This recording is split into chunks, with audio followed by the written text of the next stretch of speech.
That is what I mentioned on Tuesday, and the nature of how this would change is we certainly were still committed to it and will help and do what we can, but we are not going to fly around the world at the drop of a hat to mediate meetings, that it is now between the two parties, and now is the time that they need to present and develop concrete ideas about how this conflict is going to end. It's going to be up to them. Response to Russian reaction, as you know, Medvedev criticized the president.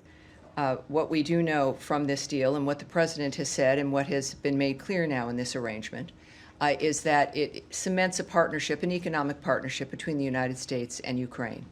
And it is something that also speaks to the nature of how Ukraine will rebuild after this catastrophe.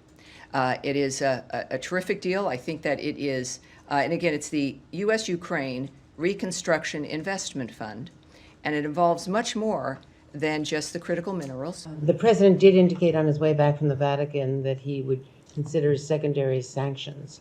What I think Ukraine understands and what we intend is that this is not just a financial arrangement. This is a bonding between two countries that will make a difference for a nation, certainly in Ukraine's situation where they have a friend, and the rest of the world will notice that when you have a friend like the United States and when we are in business with you and in your nation, it creates a stronger national security for everyone involved. And certainly in this case, when it comes to the profits that are generated, that is then reinvested into Ukraine for the rebuilding dynamic that is going to obviously have to happen. Russia has kept bombing, hasn't agreed to the ceasefire, and he's now apparently agreed. And this relationship now with Ukraine reinforces the commitment of the United States to that nation. It's for the world, it's better off. It also reminds the American people and the world that support of another country can take many forms, and that national security can be reinforced in many different ways. And that's what this arrangement accomplished. Particularly from the U.S. My question is, what is your view of such an... The Secretary has been clear that we are watching Putin's actions, right, not his words, and in the process, he's refined a very specific timeline. Weeks ago it was weeks, a few days ago it was days, that this would be a pivotal week, and look at that, it has been. And of religion's freedom in the Kurdistan more broadly.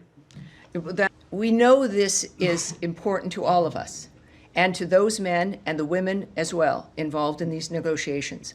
But it is something that is with a goal to solve something. And it's, I don't think we should look at the minerals deal as a statement about Russia, or if you talk to Putin on the phone, it's not a statement about something else. Trump has been very clear about his mission, and that is how we should look at through that lens. Have been on the Russia and Israel fronts, and also what you see as the biggest challenges at this point. And the Secretary has also made it very clear that while our style will change, the methodology of how we contribute to this will change, in that we will not be the mediators. That is what I mentioned on Tuesday, and the nature of how this would change is we certainly were still committed to it and will help and do what we can, but we are not going to fly around the world at the drop of a hat to mediate meetings, that it is now between the two parties, and now is the time that they need to present and develop concrete ideas, as they possibly could. Thank you.